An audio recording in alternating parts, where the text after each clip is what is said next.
If we look at the individual life as separate from the rest of the creation and claim that it starts at birth and ends at death, there seems to be no rationale or meaning for that life, nor can we explain the evolutionary progression of awareness, understanding, growth, and development that we see before us. We see a baby come into the world with very little outward capabilities, without a developed language. And over time, we see the child grow and go through phases or stages of development such that the physical body, the nervous envelope, the emotional being, and the mind systematically develop. As this occurs, the child changes its focus and attention from its childish pursuits and moves into activities more suited to its current stage of development. When the child reaches the onset of puberty, sexual energies become active, which were latent previously. Then the individual turns, in a majority of cases, to the development of family and career. At a certain stage, many people find that the interest in outer activities begins to wane. The Indian tradition of the four stages of life developed from this type of observation. When the interest in the outer life recedes, the individual was encouraged to take up the life of a renunciate and turn toward spiritual seeking. The stages or cycles at work here, however, begin in past lifetimes and develop over many lifetimes. Some individuals are born into their current life with highly developed capabilities and spiritual development already evident. The reincarnation of the Dalai Lama and the ability of the chosen monks to seek out and find the right incarnation through unmistakable signs of recognition of items used in the prior lifetime is one such illustration. This process explains why some people move through the stages of development of consciousness faster or slower in a particular lifetime. We also see the process of preparation in the way births take place. A chicken will sit on an egg to keep it warm for a period of time until the chick inside is ready to break out and manifest itself in the world.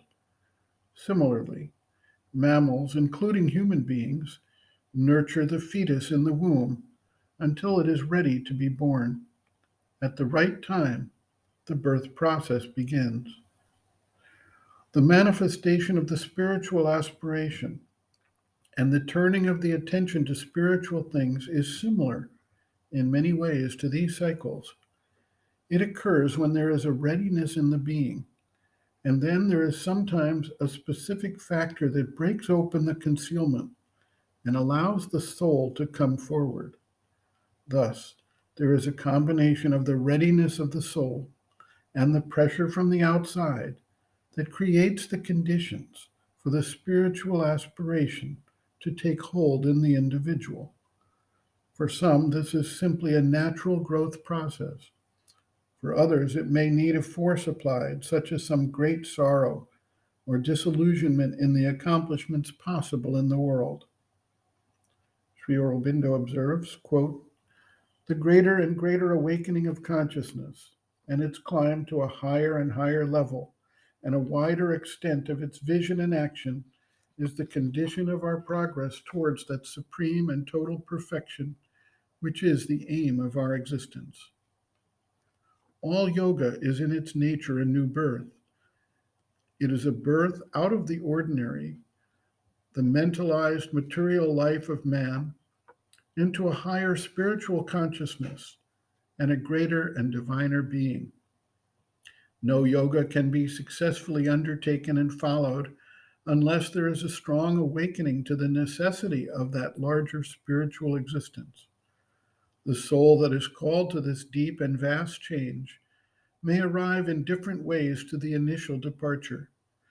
It may come to it by its own natural development, which has been leading it unconsciously towards the awakening. It may reach it through the influence of a religion or the attraction of a philosophy.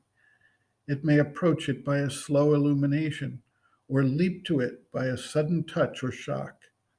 It may be pushed or led to it by the pressure of outward circumstances or by an inward necessity, by a single word that breaks the seals of the mind, or by long reflection, by the distant example of one who has trod the path, or by contact and daily influence.